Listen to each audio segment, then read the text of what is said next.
Hello everybody, how's it going? Welcome back to the channel, and I've got a bit of a surprise video for you. I want to talk a little bit about Doran Dororan, a currently brand new series in Jump. It only has 2 chapters out at the time of recording, and I wanted to talk about both Chapter 1, Samurai and Mononoke, and Chapter 2, Stray Leak Samurai, both in today's video, and just kind of give you my thoughts on whether or not you should check this manga out. Just thought I'd try this. I want to do at least like 1 or 2 manga videos a week since I've been getting into manga recently. And yes, I'm into manga. The world has indeed turned upside down. But with that said, before we get into today's video, make sure that you hit that subscribe button, ring the bell, set notifications to all, let all of AndyTube know that you're here. Do me a favor, preemptively just hit the like button, boop that up snoot. I'd appreciate it. And if you haven't done so yet, go ahead and check out our Discord for more manga and anime discussions over there with fun people who are very cool. Anyway, let's get into it. So, Doran Dororan. The thumbnail probably says something like, is it generic or is it great?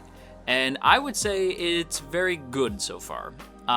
It is generic. I will say, like, it is very, like, what you see is kind of what you get, right? But here's the thing. When it comes to shonen titles, especially Shonen Jump, I am sort of accustomed to a very specific type of series from Jump. Like, very little surprises me, right? And that's not a bad thing. The reason why I read shonen is for stories like Doran Dororan, right? This is exactly what I'm looking for. And I don't think that that's a bad thing. I've seen a lot of people say, like, oh, it's kind of stock, or oh, it's kind of generic, right? And I'm like, yeah, but every shonen series is kind of stock and kind of generic. Everybody loves Demon Slayer, and Demon Slayer does nothing new. Everybody loves My Hero, and My Hero does nothing new, right? Like, it's... The thing that separates it is that it's just a very well-told shonen series, and it does... I shouldn't say they do nothing new. They do things that are new. Like, the thing with shonen is, like, it's hard to have a series that has, like, a really good, solid twist on the shonen formula. Like, those series, they do come along. But for the most part, it's okay to just have a series that's like, it's shonen, but this, right? And I'm like, cool, I like shonen, but this. It's shonen, but it's samurai versus demons. It's shonen, but it's superheroes. And in this case, it's shonen, but it's shonen versus, like samurai versus sort of, like, weird monster things. Mononoke. It's interesting. I swear, like, I'm not selling it very well, but it's very much like if you enjoyed, say, like, Bleach or Soul Eater, you're probably gonna like this. You know, like, there's nothing about this that is bad. I haven't seen anything about it so far that I thought was, like, not good. I think the entire run so far has been pretty solid. Like the entire run.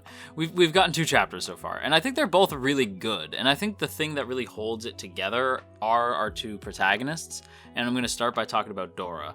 And yes, his name is Dora. Hola, soy Dora. Anyway, so yeah, his name is Dora. And he's this sort of, like, fiery street punk type character. And the fiery nature of his character makes a lot of sense given his design. Dora has, like, really bright red hair.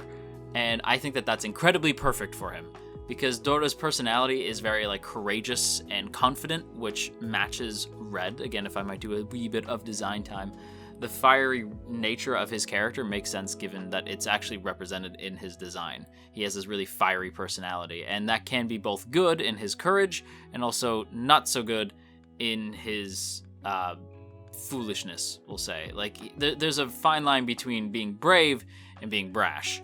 And Dora walks that line very fine, right? Like, he is very, very brash, very, very brave, and quick to jump without really thinking. And he is sort of like a street punk with sort of, like, nowhere to go, right? He's not great at school. He's a bit of a delinquent.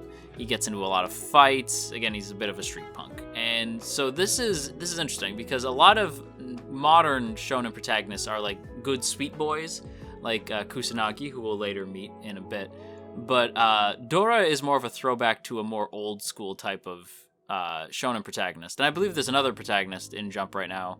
I can't remember the name of the series, but I'll probably talk about that next week. And they're also sort of similar, where they have this sort of Yusuke Urameshi type vibe from Yu Yu Hakusho, like an older breed of shonen protagonists, where they're a bit of a street punk, they're a bit of a delinquent, they really got nowhere else to go. And that's sort of who Dora is, right? He's just sort of this absolute badass when it comes to fighting, but unfortunately we learned that he has no supernatural energy at all, which means he can't exactly become a samurai. And in this world, samurai are just the ones who hunt down these monsters, these supernatural beings called Mononoke.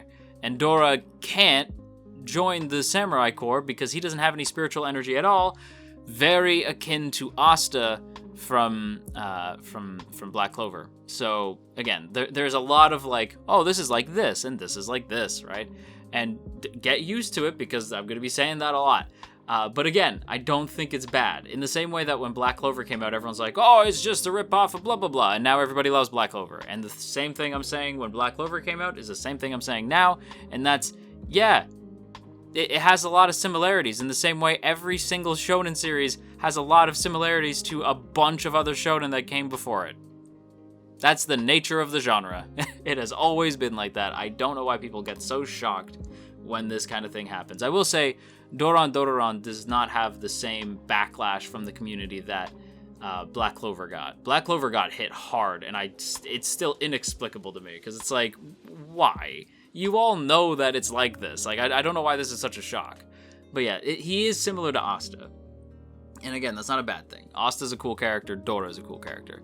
And the whole leek samurai thing that he has is genuinely really sweet. So he had promised his mom that since he's not really great at school, then maybe he can become a samurai, because he gets into a lot of fights, but maybe he can channel those fights into something good. Maybe he can protect people instead of like just kind of beating up bullies, you know?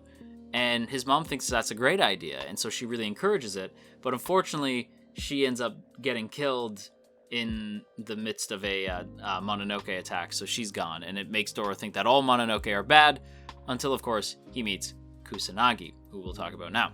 And Kusanagi is the friggin' sweetest.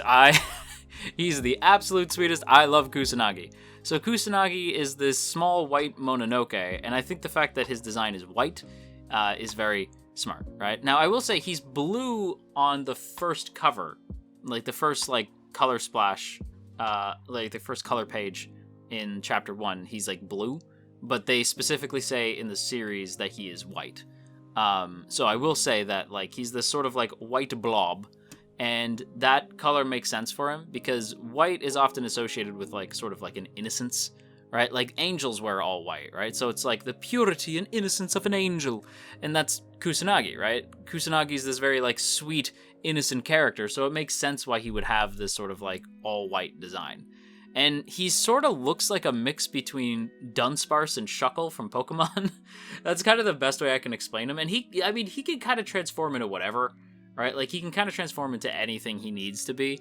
We later see him transform into a hat and a sword and headphones, and he's just really cool. The whole transformation thing I just think is really neat. And he gives off, like, really big sweet boy energy, which is more akin to modern shonen protagonists like Deku or Tanjiro, right? Like big sweet boy energy, right? That's Kusanagi. Like, he's very sweet, means really well, right? He just wants to make a world where everyone can smile. And this is sort of played in, not so much contrast, but played towards Dora as sort of a mirror to his past self. When Dora was younger, he would run around with a leek and say that he was going to make a world where nobody would cry. And his mom jokingly called him the Leek Samurai.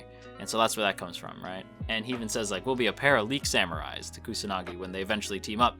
Because, yeah, to get into, like, the third part of this video where I talk about the vibes that the series gives off, is big Soul Eater vibes. Because essentially Kusanagi and Dora essentially are just, like, a Meister and a weapon, right? Like, Kusanagi is the weapon, and Dora's like the wielder, right? So Kusanagi turns into a big honkin' sword, and Dora uses the sword to whoop ass, right? It's sort of Soul Eater meets either Bleach or Demon Slayer. That's kind of the vibe it gets. And yeah, as I said, it is a little generic, right? Like, I will say, like, there is like part of me that's like, let me guess, this is gonna happen, and then that happens, I'm like, nice, right? Like, it's never like, ugh, great, right? It's more of a like, is this gonna happen? And then it happens, you're like, nice. Right? And I like it. Like, I like that when they save the two samurai, they're not like, oh, Mononoke are all bad. Instead, they're just like, oh, thank you. He's like, this guy's pretty cool, right? Like that scene is really sweet. There's a lot of great scenes, honestly, between our two protagonists that are just, I don't know, something about it's just nice. I just like it. And I will say the art is absolutely dope. I love Osuke's style. I think it, or Osuka's style. I think it's so cool. Yeah, Gen Osuka does absolutely phenomenal work. I love the way Kusanagi as headphones looks on Dora. Like, there's a real like attitude to this series. It kind of feels like that sort of Bleach Soul Eater attitude, you know? Like, I feel that from this. Like, there's a bit of like a yee kind of attitude. Like, what you see is what you get. Like, it's sort of like Hard Knocks and like sort of just cool, right? There's something cool about the art style in this series. I just like it, right? I really vibe with it. And apparently, Osuka's no stranger to Jump. They did work on a series called Golem Hearts, which ran for about 15 chapters back in 2017 to 2018, which is about 2 volumes, so not bad. But I hadn't heard of Golem Hearts until doing research for this video, so I had no clue. But hopefully this series runs a little longer than just 2 volumes, because I genuinely think that there's a lot of potential here. I see a lot of potential for something really cool. And hopefully I put this on the radar for some of you. If you haven't, you really should check it out. I think it's an absolute blast. It's definitely, the art really grabbed me and kept me. And I think Dora and Kusanagi make such a fun pair that I really just want to... They're a very wholesome, sweet pair, right? They're just really nice and sweet together, and the action is nothing to sneeze at. So if you haven't checked out Doran Dororan, then I absolutely encourage you to go check it out. Doran Dororan. It's over on Jump. It's on Viz.com. It's like $2 a month. You know, like, absolutely check it out if you haven't yet. But with that said, that's it for me. So, outro. And there you have it, everybody. That is gonna wrap it up for today's video. So I hope you guys enjoyed. If you did, don't forget to boop that up snoot, share if you care, leave a comment down below, and of course, make sure that you hit that subscribe button, ring the bell, and set notifications to all. Let all of AniTube know that you are here. And if you haven't done so already, go ahead and check out our Discord so that you can actually be notified when new videos go up. And of course, you'll also be notified when we're streaming over on the other website that starts with a T. On top of being the best way to get notified for new videos, it's also a good place to discuss with fellow anime fans and stuff like that. So if that sounds cool to you, go ahead and join us over on the Discord, link down in the description. Also linked to the description is our Patreon page, and that, along with the join button right beside the sub button, are great ways to help keep this channel afloat. You will find our Patreon page for as little as $1. You can help keep this channel running. And of course, a big thank you I have to give to our masters of masters, the true legends: Asaki VT, Elizabeth Just Elizabeth, JCran23, Jeremy P, Matt87 Eagle, Shadow Creative, Shiorans, Stephen G, Stevie W, Trapmaster, Trevor W, and Tristan G. Thank you all so much for being so freaking cool. I really love and appreciate all of you guys for your tremendous support of this channel. And if you too would like to have your name shouted out at the end of videos, once again, go check out that Patreon link in the description, or hit the join button right beside the sub button. Either way helps out a ton. And that's it for me. So until next time, clean your room. Just trust me, a clean room is a clean mind. Maybe do some Tai Chi. Maybe drink lots of water and brush your teeth. And yeah, have a good day. Bye.